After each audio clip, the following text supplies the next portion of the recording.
a chekai, a no kai. Ibe om nanani wa ibe om nanani anduye. Nyogote nyogomanda andilula, c'est de la qualité. Nyogote nyogomanda andilula, c'est le numéro 1. Sokononala, abe mana mana, halikene malala, abe mana mana ken. Ukasi manko, c'est recommandé. Ukasi manko, c'est de la qualité. Andi baratelima, chenyuma songo tamatemedia, Andi baratelima, telima wa daka di tro. Sojo na la fiera, petiri ke la fiera. Ibe om nanani hera Malion severa. Andi intérieur, indox, andi extérieur. Exdox, songo tamatemedia do. Ani si mankol. Apara no kanyine, abe jateliala. Abika so nuguya, songo tamatemedia. Bara no kanyi, ibi ombaro no kanyi. Sogo no tani, kene mata, abara no kanyi. Ibi om, Ibi om, ibi om, ibi om, ibi om, ibi om, ibi om.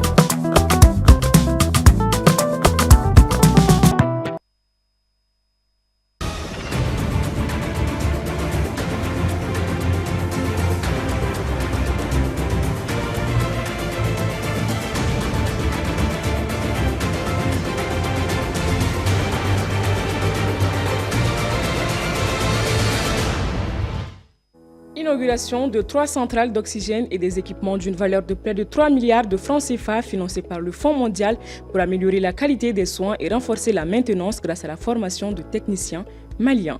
On y reviendra.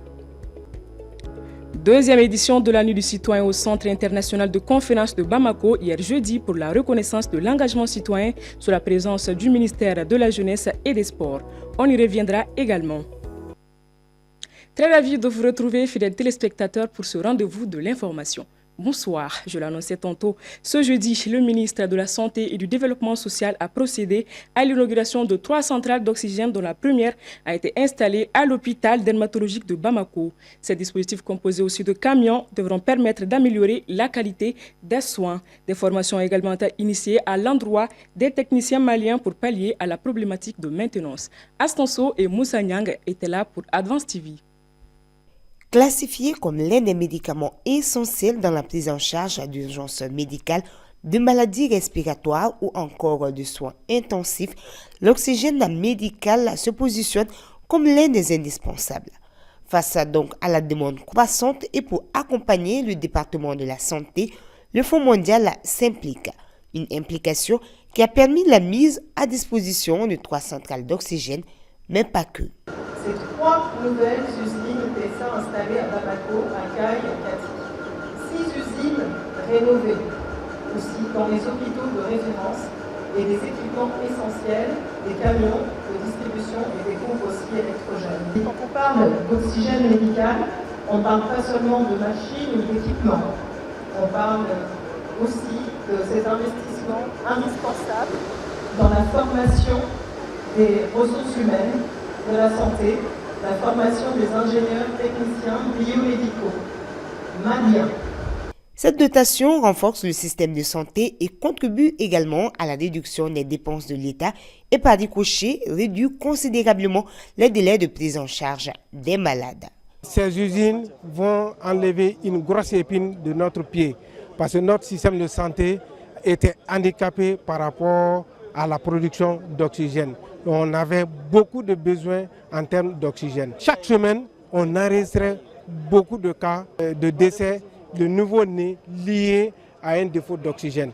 Et je pense que ces 3 usines vont nous permettre de réduire de façon drastique le taux de mortalité néonatale. Ces usines renforcent non seulement l'offre de soins, mais permettront au personnel de sauver des vies. Avec l'avènement des maladies émergentes, l'oxygène médical n'est plus un simple médicament. Il est devenu une arme redoutable dans notre riposte. En outre, ces usines complètent d'autres investissements déjà effectués par le financement C19RN du Fonds mondial et toutes ces réalisations prouvent ce que nous pouvons accomplir ensemble lorsque nous unissons nos forces pour un objectif commun. Par ailleurs, qu'il me soit permis d'adresser nos vives reconnaissances à son Excellence le général d'armée Assimi Goïta président de la transition, chef de l'État. Le ministre de la Santé et du Développement social poursuivra en louant ce partenariat notable entre le Mali et le Fonds mondial. Toutes choses qui contribueront à sauver des vies et améliorer considérablement la qualité des soins, une ambition inscrite au cœur des axes stratégiques de l'action gouvernementale. Le mouvement féministe du Mali a également lancé la 3e édition de son forum placé sous le thème de l'intégration à travers l'AES. Cette rencontre de 3 jours a accueilli plusieurs personnes, particulièrement des jeunes filles, et a mis un accent particulier sur l'autonomisation et les droits des femmes. Les détails avec Oumar Sissoko et Mamadou Diallo. Ce 21 janvier 2026, l'hôtel Dounia a servi de cadre pour la tenue de la 3e édition du Forum féministe malien. Organisée par le mouvement féministe du Mali, cette édition 2026 avait pour thème Espace AES, défis et perspectives féminines pour la promotion des droits des femmes, s'organiser dans un monde en perpétuel changement, cas de l'AES. L'objectif est de créer un cadre d'analyse, de dialogue et de co-construction des stratégies féministes pour améliorer la promotion et la protection des droits des femmes au sein de l'espace AES et pour renforcer la sororité et l'amour féministe. Espace favorable à l'épanouissement de la gente féminine, le présent forum basé exclusivement sur les droits des femmes est tenu et encadré par elles-mêmes. 3 jours durant, les participantes ont échangé sur les défis auxquels les femmes sont confrontées. Nous saurons ensemble prendre des initiatives pour faire de l'égalité une réalité pour toutes les femmes et filles, afin de garantir leurs droits et pour leur donner des moyens d'action dans l'intérêt général des communautés. Dynamique de l'AES oblige, les Maliens ont associé cette année leurs sœurs du Niger et du Burkina Faso. Dans le cadre de l'espace AES, les femmes du Niger, du Burkina seront avec nous. On va échanger ensemble et puis on aura un point commun. Le message que moi j'ai surtout, c'est de dire aux jeunes que nous comptons sur eux, nous comptons sur elles et de faire en sorte qu'elles puissent, ils et elles puissent occuper l'espace. À travers ce forum, comme je l'ai si bien dit, et les autres qui vont partager leur expertise, comment est-ce qu'ils ont fait ce jeu. On peut vraiment prendre ces exemples-là, essayer de faire ces mêmes choses à travers nos organisations. À la sortie de ces 3 jours de travaux, les participantes ont été mieux outillées et éduquées sur plusieurs thématiques, notamment sur l'élaboration de stratégies féministes selon les contextes locaux, ainsi qu'une feuille de route commune entre les organisations féministes d'une part et entre les institutions et la société civile d'autre part. Ce jeudi 22 janvier 2026, le Centre international de conférence de Bamako a accueilli la 2e édition de la Nuit du citoyen, une cérémonie dédiée à la reconnaissance de l'engagement civique et patriotique en présence du ministre de la Jeunesse et des Sports, chargé de l'instruction civique et de la construction citoyenne. Reportage signé Aïssata Silla et Issa Sissé. La nuit du citoyen. Salle pleine, beaucoup d'émotions et des applaudissements nourris. Des femmes et des hommes venus des différents horizons pour saluer l'engagement civique au sein de leur commune. Présent à cette cérémonie, le ministre de la Jeunesse et des Sports a tenu à encourager celles et ceux qui œuvrent au quotidien dans leur localité. Ce soir, nous n'avons pas seulement célébré des distinctions, nous avons célébré des valeurs, nous avons célébré des engagements. Nous avons célébré un Mali qui se construit par ses citoyens, des femmes et des hommes engagés, responsables et résolument tournés vers l'intérêt général. Vous êtes des citoyens exemplaires, des femmes et des hommes qui, par vos actions quotidiennes, accompagnent et soutiennent les collectivités territoriales dans l'accomplissement de leur mission au service des populations. Pour le président du comité d'organisation, la Nuit du citoyen, qui est à sa 2e édition, est un engagement local qui a un impact bien réel sur les communautés. Sachez que cet événement, c'est pour Bamako, mais ça se passe dans toutes les régions du Mali. Donc il y a 3 catégories cette année. La première catégorie, c'est les citoyens qui se sont distingués dans leur communauté à travers l'engagement civique. Les citoyens qui ont contribué à aider la nation à juguler la crise du carburant en étant dans toutes les stations à travers tout le Mali. Et la troisième composante, c'est les donateurs à la commission de mobilisation de la CAN, ceux qui ont contribué à mobiliser les fonds pour que les Maliens puissent aller au Maroc et supporter les aigles. Lors de cette nuit du citoyen, plusieurs femmes et hommes ont été distingués pour leur engagement et leur bravoure au service de leur commune. J'ai l'habitude de le dire, un vrai leader, vu pour les autres. Ce que moi je peux dire à la jeunesse, on doit être patriote avant tout. On doit mettre ce pays-là devant nos intérêts personnels. Pour moi, pour le Mali et pour le Mali Koura aussi. L'organisation aussi s'est bien passée. Vraiment, on est très content de ça. La cérémonie a également été marquée par des prestations d'artistes, apportant une touche culturelle et festive à l'événement. En prélude de la 11e édition du festival Ogobanya, la commission d'organisation a lancé ce mardi 20 janvier 2026 la première phase éliminatoire de la lutte traditionnelle Dogon sur le terrain Olympia de Banakabougou. La cérémonie était présidée par le chef de cabinet du ministère de la Jeunesse et des Sports, Mamadou Diallo. Plus de 240 lutteurs venus des diverses localités du pays ont pris part à cette rencontre à la fois culturelle et sportive, véritable levier de cohésion sociale. 11 ans, chaque année, c'est avec la même ferveur, le même engouement que le festival se tient. C'est déjà un signe de résilience, un signe de dévouement et un signe aussi d'engagement pour la promotion de la culture Dogon, qui est un pan essentiel de la culture malienne. Donc ce matin, je suis là pour encourager les lutteurs et féliciter aussi les organisateurs. À travers ces affrontements, la lutte traditionnelle Dogon confirme son rôle central dans la valorisation du patrimoine immatériel et le renforcement des liens communautaires. Au-delà de la compétition sportive, cette discipline ancestrale ouvre officiellement le bal des festivités culturelles de Logobanya Acte 11. Elle s'impose ainsi comme l'un des temps forts du festival attendu par les passionnés des traditions et des sports. Cette première phase, nous avons composé en 2 étapes. La première, aujourd'hui, comme ce matin, vous la voyez, nous avons 240 lutteurs qui sont inscrits venant de toutes les contrées du Mali. Le règlement de la lutte Dogon sont connus, tout le monde doit respecter ce règlement. Les 12 points, les critères sont connus, codifiés. Donc avec ces règlements-là, les lutteurs vont faire des combats.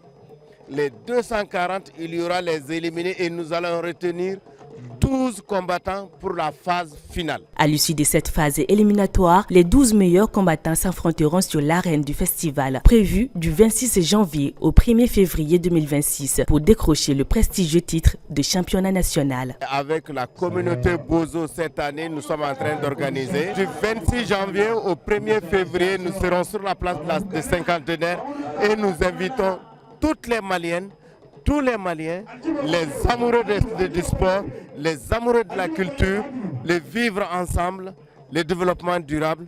Vous êtes tous invités pour prendre part à cette activité cette année. Entre héritage culturel et esprit de compétition, la lutte traditionnelle Dogon s'affirme une fois de plus comme l'âme sportive et identitaire du festival Ogobanya. Le Mali, à l'instar des autres pays, célèbre ce 24 janvier la Journée internationale de l'éducation. En prélude de cette célébration, le ministère de la tutelle et ses partenaires comme l'UNESCO et l'UNICEF se sont réunis ce vendredi 23 janvier pour une conférence débat afin de réfléchir sur la promotion de l'accès de l'éducation au Mali. Suivons. Ce 24 janvier, le monde commémore la Journée internationale de l'éducation. Initiée par l'Organisation des Nations Unies, cette journée est l'occasion pour les pouvoirs publics de se pencher sur les problématiques liées à la formation et trouver des solutions pérennes. Au Mali, les acteurs de l'éducation nationale et leurs partenaires s'y sont engagés à poursuivre les actions entreprises en faveur de l'éducation. La rencontre s'inscrit pleinement dans la vision Mali-Koura à l'horizon 2063. Une vision d'un Mali souverain, un Mali résilient. Les thèmes retenus cette année sont évocateurs. Le pouvoir de la jeunesse dans la co-création de l'éducation, une éducation de qualité pour tous dans un contexte de crise. Ces thèmes traduisent une même exigence. Il s'agit de refonder durablement l'école pour refonder la nation. Cette année, l'UNESCO a décidé de mettre en avant la participation des jeunes au cœur de sa stratégie à travers la formation et la co-création.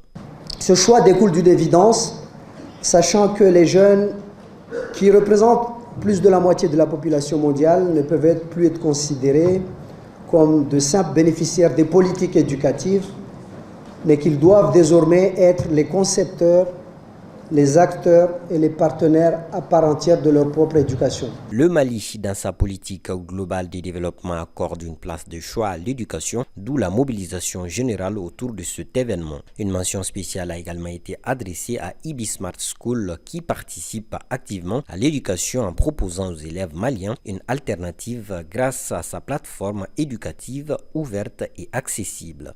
Et nous, au niveau national, on a jugé nécessaire de voir les stratégies à mener pour juguler vraiment le fléau de la crise au niveau de l'éducation. Et mes remerciements aussi à IBI. IBI Smart est un partenaire qui aussi s'est fait valoir pour l'éducation en temps de crise. Nous avons assisté à la prise de parole du représentant du ministre et du représentant de l'UNESCO pays, qui est le chef de file des PTF. On sent l'engagement, on sent l'implication des acteurs. Ils appellent également à une implication totale de tous les acteurs, que ce soit les acteurs de la société civile, l'État, les PTF, le secteur privé, à tout ce qui est un renouveau, on va dire, et une reformation et refondation de l'éducation. À travers cette commémoration, les autorités éducatives du Mali et leurs partenaires s'engagent à faire de la formation des jeunes un tremplin pour le développement de notre pays. Ainsi prend donc fin cette édition. Merci à vous de l'avoir suivi. On se dit à très bientôt pour de nouvelles informations. Bonsoir.